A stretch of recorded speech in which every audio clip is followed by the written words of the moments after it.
Hi everyone, welcome back to another tutorial from Wake&Tech. Today in this episode, we will be learning how to change currency on Trust Wallet application. To change your currency on Trust Wallet, launch open the Trust Wallet application first and log in.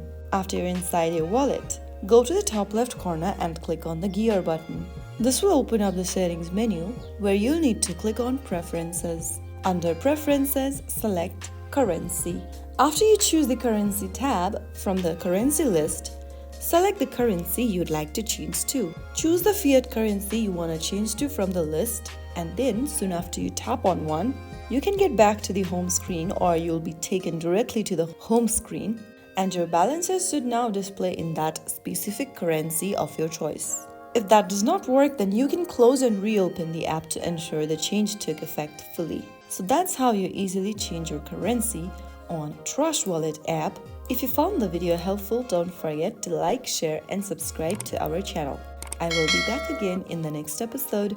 Thank you for watching.